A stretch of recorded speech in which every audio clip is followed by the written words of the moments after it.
A tense day in Jerusalem as thousands of Israeli nationalists marched through the streets in a provocative annual flag parade.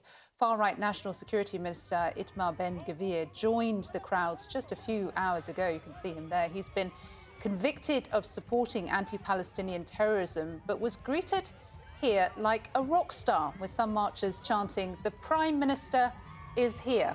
Well, the march was mostly peaceful, but some demonstrators threw rocks at journalists, including two of our own. They also taunted journalists in hijabs, some shouting, "May your village burn." 2 people have been arrested. The annual march celebrates Israel's capture of East Jerusalem during the 1967 war. Israel later annexed the territory in a move not recognized under international law. Well, let's bring in our CNN Hadass Gold, who is live in Jerusalem, has been today. Hadass, clearly a day of tension in Jerusalem. Tell us what you have been seeing, witnessing in the last few hours, and the type of people who've been turning out for this rally.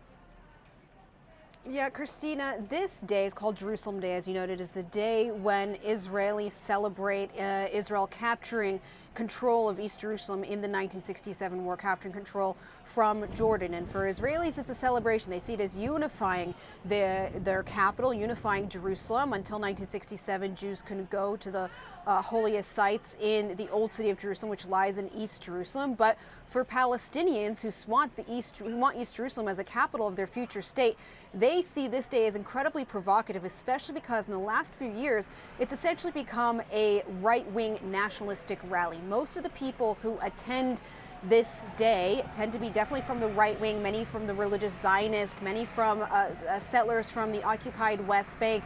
And there typically does tend to be some sort of scuffles and violence, and that's what we saw today. Not only a very heavy hand from the police that had deployed thousands of police officers to try to keep the calm in some way, but also today towards reporters. We were standing in the cordoned off area that the police had set up for reporters overlooking the Damascus Gate area, which is one of the main entrances to the Muslim quarter of the Old City. This was one of the paths that the marchers went on. And we started to not only get taunts from the marchers, especially towards some of our Palestinian journalist colleagues, things like "May your village burn." We also heard marchers chanting things about getting revenge on Palestine or erasing their names. But also at one point they started throwing things at us, rocks, bottles, cans. I saw at least 2 journalists get injured. Many people had to take cover, put on helmets and the like. The Israeli police did say they ended up arresting at least 2 people and they're investigating more. But it went to show you that the antagonism wasn't just towards the Palestinians in the area, but it was also towards us journalists. But other than those events, it was largely peaceful. And I should say most of the marchers there were there just to march and dance around with their flags. And it didn't get to the same level, of course, that we saw in 2021. We were there covering the same march in 2021, and that was when Hamas, the militant group that runs Gaza, had threatened that if the march was not canceled, then they would respond. And they did respond with rockets towards Jerusalem. Sirens went off as the marchers were on the route, and that actually canceled the march as a result. And that, of course, set off that 11-day war between the Israeli military and the militants in Gaza. Now, while the militant groups in Gaza had threatened what they called some sort of response if unnamed red lines were crossed, so far we haven't seen any sort of major response either from Gaza or elsewhere as a result. But you know, we could see something later on, but there was little expectation that there would be a similar response as we saw in 2021. Christina.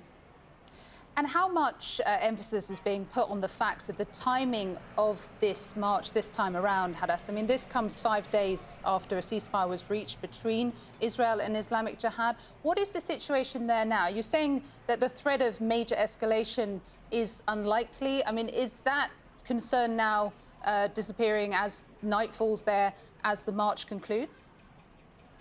Yeah, well, in terms of timing, this is always held on the same day, which is according to the Hebrew calendar, when Israel captured East Jerusalem in 1967. But it is happening, as you know, just a few days after a ceasefire was reached between Islamic Jihad militants and the Israeli military after that several-day-long conflict there. And in a way, I actually think that probably helped cool the situation. Having a ceasefire the few days before helped cool the situation on the ground, because, of course, if the conflict was ongoing ongoing with the militants in Gaza and the Israeli military while this march was going on, I think we could have definitely expected some sort of major response from the militants there towards Jerusalem, towards this march. But that was a major focus and a major push by those who were trying to get that ceasefire, by the Egyptians, by others, knowing that this date was coming very quickly. They wanted that ceasefire done before today's march. Christina. All right.